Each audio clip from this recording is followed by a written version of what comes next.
लग जाए। तुलसीदास जी ने कहा ना, एक घड़ी आधो में पुनि आध। कितना समय हो गया? 7 दिन तो बहुत है। बहुत कम समय में भी मन ईश्वर में लग सकता है और बहुत दिनों तक भी नहीं लग सकता है। मन में जब संसार समाया रहेगा तो उस मन में ईश्वर नहीं रह पाएंगे। जैसे आप किसी व्यक्ति को देखते ही पहचान जाते हैं। उदाहरण मैं दे रहा हूं, जैसे किसी को हमने देखा, पहचान लिया, और बगल में दूसरा व्यक्ति खड़ा है, उसको नहीं पहचाना, तो ये पहचान बनी कैसे? क्योंकि उस व्यक्ति का जब वो मिला था कभी इससे पहले, तो उसका फोटो खींच के हमारे मन में भीतर में रख लिया था। और जिसको नहीं पहचान पाए उसका फोटो खींच के नहीं रखा। तो मन का काम है आप उन सबों को बिठाना।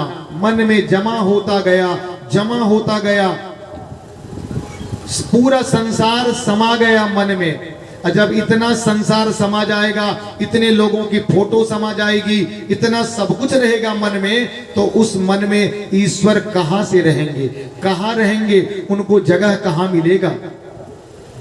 इसलिए कहा कि ठीक है, मन में और कुछ है भी, तो मन को सतत परमात्मा में लगाओ, और कुछ नहीं। शरीर को न लगाओ, मन को लगाओ।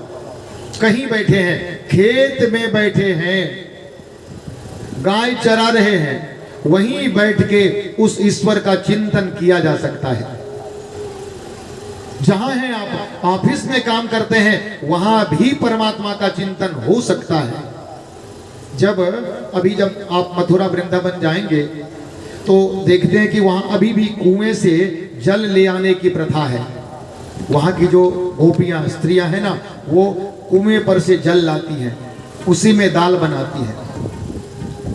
तो स्त्रियां जब कुआं पे जल लेने जाती हैं ना, तो एक गगड़ी भरा, दूसरा भरा, तीसरा भरा, सबको, एक को सिर पे रखा, उसके ऊपर दूसरा रखा, उसके ऊपर तीसरा रखा, 2-3 गगड़ी रख ली।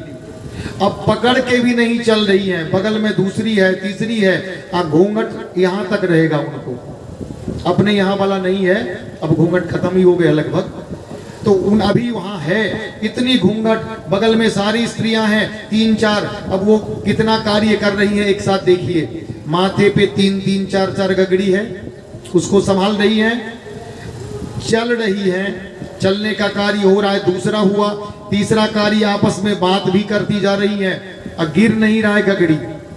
3-3 कार्य एक साथ हो रहा है, और हम सोचते हैं कि भगवान का नाम कैसे लेंगे। ऑफिस में बैठे हैं, भगवान का नाम कैसे लिया जाएगा? खेत में काम कर रहे हैं, भगवान का नाम कैसे लिया जाएगा? किसी भी जगह भगवान का नाम लिया जा सकता है। मन केवल परमात्मा में लग जाए। तस्मात् केनाप्युपायेन मनः कृष्णे निवेशयेत्। किसी उपाय से करना क्या पड़े इससे मतलब नहीं है, लेकिन मन कृष्ण के चरण में लग जाए। कहा बस मन ही लग जाए? कहा मन जो है, वही मन केवल यही है जो हमारे लिए भगवान से मिलने में बाधक है। अंदर भगवान भी हैं और आत्म तत्व भी है। बीच में कौन खड़ा है? तो हमारा मन। अब वो दीवार बन के खड़ी है, दीवार, मन रूपी दीवार है बीच में। वो कैसी दीवार है? देखिए, मन जो है बढ़ता भी है, घटता भी है। दीवार को हटाया भी जा सकता है। अपने यहाँ कहावत है ना, इसका मन बढ़ गया है, तो मन बढ़ता भी है। अब किसी को कहते हैं मन बड़ा छोटा है जी, इसका मन छोटा भी हो जाता है। तो मन का कोई आकार नहीं होता, वो बढ़ता भी है, कम भी होता है, ज्यादा भी होता है। बीच में कितनी मोटी दीवार आपने खड़ी की है उस परमात्मा और अपने बीच में, वही मन है, और उस मन को हटाना है। अब उस मन में मन जो बीच में दीवार है ना, उसमें वो ऐना का काम करेगा, दीवार का। वो बताता भी है हमें कि तुम क्या सोचते हो, तुम क्या करते हो, तुम कहाँ जाओगे, सब कुछ मन बताता रहता है। और वही मन हमारी इंद्रियों को भी संचालित करता है। 10 इंद्रियां हैं, 5 ज्ञानेंद्रियां, 5 कर्मेंद्रियां। 10 इंद्रियों को वही अकेला मन है जो चलाता है। बैठे बैठे मन में कल्पना करते हैं, सोचते हैं, वो करना है। हाथ उठ गया, वो देखना है, आंख देखने लग गया, वो सुनना है, कान सुनने लग गया। सारी इंद्रियां इस मन के ऊपर सब कुछ है।